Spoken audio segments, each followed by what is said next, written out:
من قرآن کریم نے پہلی ہی شروع میں ذالکل کتاب کہا تھا. اس کو کتاب، دنیا کی کوئی کتاب ایسی ہے کہ جس کی زبان آپ نہ جانتے ہوں اور کتاب پڑھتے چلے جاتے ہوں؟ کوئی کتاب آپ بتا دیجیے. زبان نہ جاننا تو ایک طرف، فرض کرو زبان جانتے بھی ہوں اور وہ کتاب کی زبان ذرا مشکل ہو تو آپ ایک آدھ صفحہ پڑھ کے کہہ دیتے ہیں کہ نہیں صاحب میری سمجھ میں نہیں آتی. آپ کتاب پڑھتے ہیں تاکہ سمجھ لیں اس کو. خدا نے بار بار کہا ہے کہ ہم نے اس کو لسان عربی مبین میں واضح طور پر اس کو بیان کیا، لعلکم تعقلون، تاکہ تم سمجھ سکو. کتاب کو اگر سمجھ کے پڑھ لیا جاتا عزیزان من تو نہ ملوکیت باقی رہتی، نہ سرمایہ داری باقی رہتی، نہ مذہبی پیشوائیت باقی رہتی. سازش یہ کی گئی کہ سمجھنے کی بات یہ ہے نہیں، بغیر سمجھنے کے، بغیر مفہوم جاننے کے ان کے الفاظ کا دوہرا دینا جو ہے اس سے نیکیاں مل جاتی. ایسا چکر دیا کہ کتاب کا سمجھنا جو تھا، سمجھنا کتاب کا بے معنی ہو گیا. بغیر سمجھے ہوئے اس کے الفاظ کا دوہرا دینا عین مقصود یہ رہ گیا.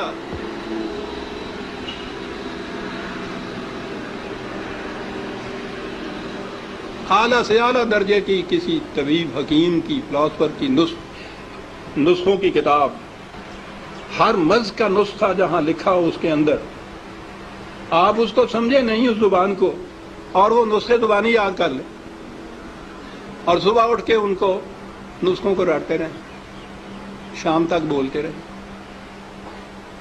کچھ پتہ نہ ہو آپ کو کہ سونف کسے کہتے ہیں، ترنجبین کیا ہوتی ہے، اور پڑھتے چلیں.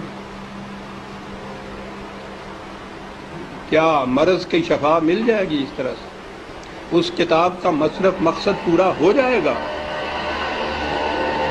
میں نے کہا ہے ابھی کہ ہے کوئی دنیا میں اور کتاب جس کے ساتھ یہ کچھ آپ کرتے ہوں؟ عزیزان من، اس کتاب عظیم نے کیا لیا ہے کہ ہم اس کے ساتھ یہ کرتے جو کسی کتاب کے ساتھ نہیں کرتے؟ یہ سب اس لیے کہ یہ سمجھ میں نہ آ جائے، کہیں ہو نہ جائے آشکارا شرع پیغمبر. کہیں یہ آج ہی کی سازش نہیں ہے، شروع سے چلی آ رہی ہے. یہ لگا دو اس لائن کے اوپر کہ دہراتے جاؤ اس کو ساتھ بغیر سمجھے. نہ وہ آگے جو امام کھڑا ہوتا ہے حافظ، اس کو پتا ہوتا ہے میں کیا لفظ دہرا رہا ہوں، نہ یہ سننے والوں کو پتا ہوتا ہے کہ یہ الفاظ کیا معنی رکھتے ہیں.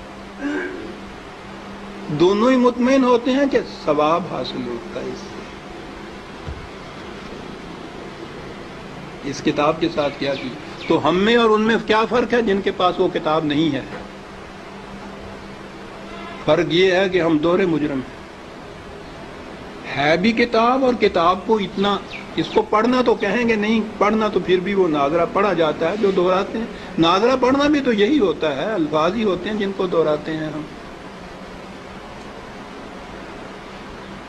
یہ کتاب ہدایت تھی، یہ وہ نقشے اس میں دیے ہوئے تھے کہ فلان دوراہے پہ پہنچو تو دائیں کی طرف مڑ جاؤ تو اس طرف جاؤ گے، بائیں کی طرف کا راستہ اس طرف چلا جائے گا. نہیں سمجھتے اس کو. ہر مرض کی شفا تھی اس میں، دورائے چلے جا رہے. یہ ایک پورا ریلا حفاظ جسے کہتے ہیں، صرف حفظ کیا ہوا، کچھ معنی نہیں جانتے. اسی میں وہ پھر قاری آ جاتے ہیں، حفظ بھی کیا ہے، پڑھتے بھی ہیں، پھر قرأت کے ساتھ گا گا کے پڑھا جاتا ہے.